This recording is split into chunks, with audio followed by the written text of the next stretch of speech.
Welcome to the Booze and the Bees. We've got a really special episode for you today. We didn't plan anything, but every episode is really special, and you should just live life that way. I was excited. I was like, he had something special planned? No, but live your life as if every day was special, and it'll be a little bit more special. It is a special day today. Mm-hmm. It's our 4-year anniversary. Yeah. Woo! Maybe we should talk about relationship stuff since it's our 4-year. Okay. Kind of fits the vibe, right? Sure. 4 years together, man. Mm-hmm. Someone was asking today, how do you work from home and have that house? I need advice. And I was like, get a good man. For real. That's great advice for a lot of young women. So many people are like, I want to be young and independent. I'm like, paying bills just makes you an adult. That doesn't make you young and fun and independent. It just means you work. That's the bare minimum. Like, you're not special if you do that. That's what everybody has to do if you don't have someone you live with. So if you want to stay at home and do fun things and be on your, have that level of freedom to build your own business, go get a partner who supports you. That's the way. Right. Everybody has different goals in life, and that's fine. But I feel like a big goal for majority of people is to have someone to be with them forever, till they die. I think a lot of people do want that, but they don't know they want that. They don't know. They don't think realize. they want the independence and financial freedom. That's been a big thing these past few years. Is telling people you should be independent and you shouldn't depend on anyone, and when you're young and you should be living life and doing whatever you want. But it's you don't think oh, I should be finding my partner at this time and using this time to find someone who I want to have as a partner. And 2 incomes are better than 1. So also imagine this. Well, you're by yourself. You have to pay all of your own bills by yourself. And you're somehow going to get rich. You're already unlikely to be rich. That's why it's called the top 1%. So you're already unlikely to be rich. And so if you're going to go out and say, I'm going to do it all on my own, it's why do you want to? You don't have to. That's a choice. You chose to do it all yourself. I don't think everyone's goal is to be rich and have a business, though. No, that's what I'm saying. It's pushed a lot now to be young and independent. Yeah, but that doesn't necessarily mean to have a business. It's still go get a career or whatever it is that you want to do. There's no way to be rich without your own business. There's not one way. I can't see one way. Yeah, but that's totally separate. There's no rich people with a job, so. But okay. Anyways, I forgot what I was gonna say with my thing. Can we get back on? I don't know what to talk about on the relationship train.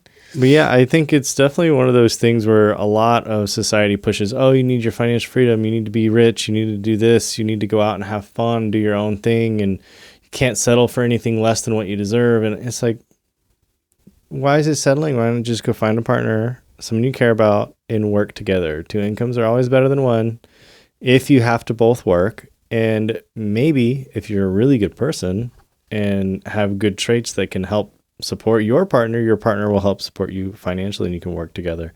So when you got that, how do you live from home and work from home and do all this, is because you have someone who can support you, but you support me as a person, and I appreciate that. And lots of guys out there do appreciate that. And it's hard to find. Dating is tough right now. Mm-hmm. Yeah, I just don't think that narrative gets pushed out there as much, what's your end goal and true happiness. And I see a lot of videos will pop up on my feed oh, I had such a stressful day, but at least I don't have kids. And I'm like, how is that something to brag about? Having a family and having this, you and Minnie are my rock. I could not imagine my life without you guys, and y'all keep me going every day, and having that support is just so life-changing. And I've never been happier. And not saying that kids do that, because obviously I had Minnie when I was young and I was really depressed and all this stuff, but I had to, work on things. And I really think just true happiness is just having true love like this. And a lot of people make it seem like it's a negative to go find a partner, and it's weird how it's become a negative thing. It should be taught more in school. I think that's more important than learning how to communicate with people, and how guys and women communicate differently. Yeah. And from the guy's side, I mean, a lot of people will talk about how if you get into a relationship where someone else has a kid, it's a big L because it's tough. And I'm just thinking my life was a big L before that, and people used to start families sooner. And it actually, it increases your challenge as a man to have to take on that burden of responsibility.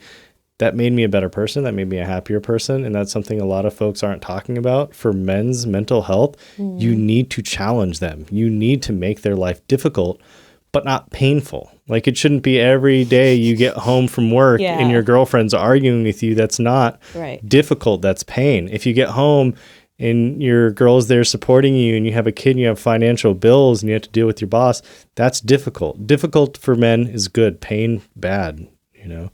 And that's something that being with both of you definitely helped me with as well. Because it's like I had the money, I had the time, but I didn't have the drive to be the best version of myself because I didn't need to, because I had enough finances to deal with whatever boring crap I wanted to do. That's not even what I like doing. I can't picture myself wanting to do that still.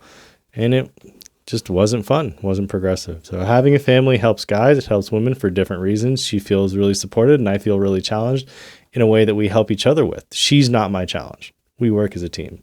And that's the fun part. Yeah, cute. It was really mind-blowing to me because how great we communicate, the realization of how different our minds think and stuff.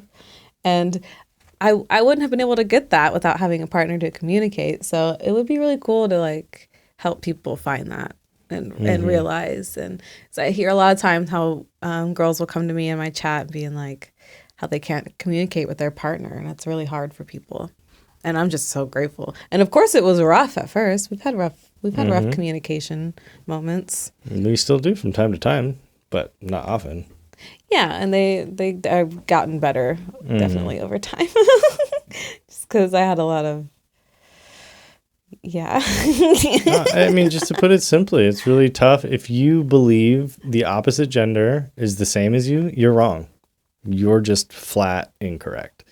Yeah. Think totally different. You can't think anyone's the same as you. No. Honestly. Even the same gender. If you have different personalities, you're going to be different. You're going to communicate differently. If you're a more masculine type person and the other's more feminine type person, because yin and yang, they tend to get together really well, you're going to communicate differently. One's going to think more with their feelings. One's going to think more with their logic. They blend together really well. You need both. Yeah, because normally women just have each other to talk to, and we're used to just talking to each other how we do, and it's way different than talking. It was so funny. There was a time one of our buddies came over, and they were inside talking, and they were talking about like relationships, and then me and my buddy were outside, and we're like golfing. They're like, what were you talking about? What was the tea? And it's like, oh yeah, I taught him how you do a better pitch. You know, no, because I didn't just think it was y'all were gossiping. It was because your friend was like, "Oh, can we go outside?" It was like how y'all did it. I thought like y'all were gonna go talk about something, and I was. And that's the difference between men and women. It's like, hey, you did it in a weird way. It's like, nah, there's a golf club, there's golf balls, we got nets we can shoot into. So we're gonna go learn how to do a pitch shot and how you can get a high angle. But there are definitely guys who are into drama. The rare few that are. Avoid them. They're trouble. But maybe they're just lost because, like you said, guys need challenges. They need challenges, and when you start inventing challenges to make your life harder for no reason, you end up being a problem. And I think men are meant to be servants. I think we need to serve our community. That word. But you need to serve your community. You need to serve the people around you, and you need to be really good at doing that and feel proud in your service and appreciated for it. And I think a lot of times today it gets taken for granted. And when people say chivalry is dead, it's really hard to be chivalrous when people insult you for holding open the door. Oh, yeah. I still will always think about this time I was talking to someone and he was saying how this one guy gets a really bad rep with all the women in the community because he's nice to them all. And they're all suspicious because he's nice to them. And I'm like, what would you rather? Him be rude to you? How dare he give me a nice compliment? And like they call him fake for it or like a play. I don't know what. You can't win. It's really tough. It's tough. It's tough for everybody. But Lord, we just gotta. I just always go back to the being kinder to everybody. And I think really when we started throwing our timetable just way into the future, it helps. What do you mean? if you're like, what do I want in 10 years? Like, what would I want from my partner? If I was with my partner for 10, 20 years, what do I want my life to look like? And that helps you make your decisions today. Because if you're like, in 10 years, I want to be checking my man's phone every night. Does that sound reasonable? And you'd be like, no, that sounds horrible. I don't want to be doing that. So why are you doing it now? Because obviously that's going to translate to the next 10 years. If you keep doing what you're doing now, 10 years from now, that's what's going to happen. Oh, I don't want that. So then you have to affect your behavior. Yeah. And so there's a lot of people who are like, well, my last person did. Skip the last person. What do you want from your forever person? In 10 years you've been with them. What do you want that relationship to look like? And do those things now. And it will help you. And if your idea of a great relationship is fighting every night and you want to do that 10 years in the future, then stop bringing up fights.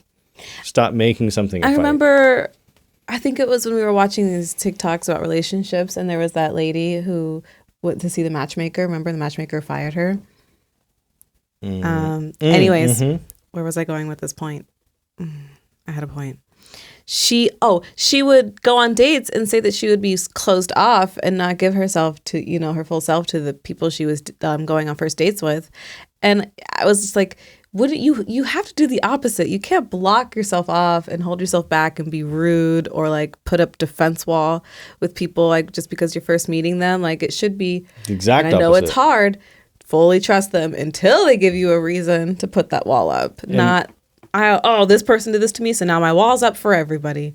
No one's gonna want to sit there and break it down. Yeah.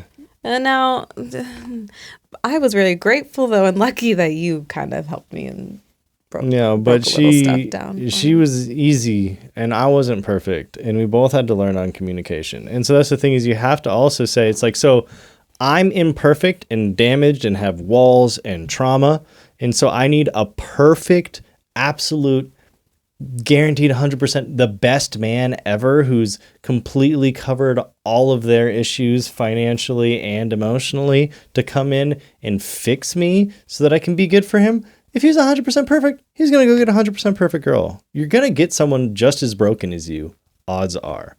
And so you need to be willing to break your own wall down, and they need to be willing to break their own walls down, and you grow together. That's the only way it's going to work. You don't get more damaged and then charge more for it. That's like if I went to a car lot and there's a Corvette and right next to it was a absolutely totaled Kia Soul. And they're like, okay, the Corvette is $60,000. That Kia Soul has been through a lot. It's got 500,000 miles on it. Engine's blown. It's been in 7 accidents. That one's 200,000 because it has experience. And I'd be like, give me the Corvette, please. I have the 60K. I'm not paying more for the totaled Kia. So you got to think of it like that. It's hard to compare people as cars. I'm not comparing. It's an analogy. Metaphor? People know how things work. And if you don't, sucks for you. You got a big wall to break down there. If you really think you're an actual vehicle, there's Disney movies about that. And those ones talk, and everyone loved that movie. No, I'm just saying that for me, that didn't really connect to what you were saying. Because I get what you were saying, but that and metaphor didn't really work for me. But it could work for anybody else. If you can come up with a different metaphor. I know there's some people who it worked for, some it didn't. At the end of the day, it just means build yourself up with your partner, find someone who's doing your thing, and you didn't take all your traumas and push that on me. You were nice. There was things we both had to work on. We worked on together.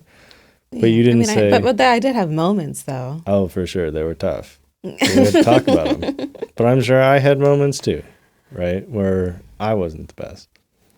It was usually during those moments where I wasn't, so... But yeah, I'm just saying I was really grateful for your patience with me and communication.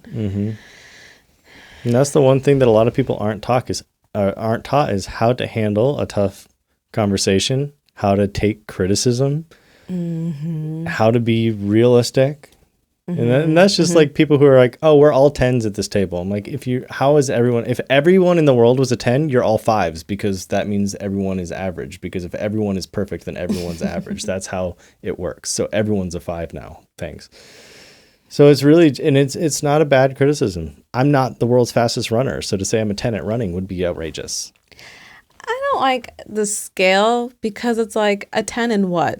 a 10 in running, a 10 in being a person. You can be a 1 in being a person. You're a total D-bag. And you can be a 10 in being a person and you're actually Jesus Christ. And there's some scale that you fall between. But there's nobody that's Jesus. Is that what you're saying? Yeah, but you fall somewhere in the scale. And if you push yourself towards 8, you're going to have a much better life than if you push yourself towards 2.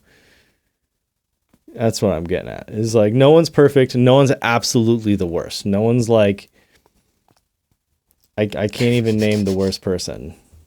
No, I'm just kidding. Some people may seem the worst, but it's hard to like step out of your own bubble and realize like people got their own stuff going on. Yeah, and you don't have to be friends with everybody. You shouldn't be. And in fact, you can't be. You can't be. It's impossible. And that's fine. Or understand everybody. You don't need to. No. You don't even need to accept everyone's culture, as weird as that sounds. No, Don't because it have doesn't to. change anything at the end of the day. No.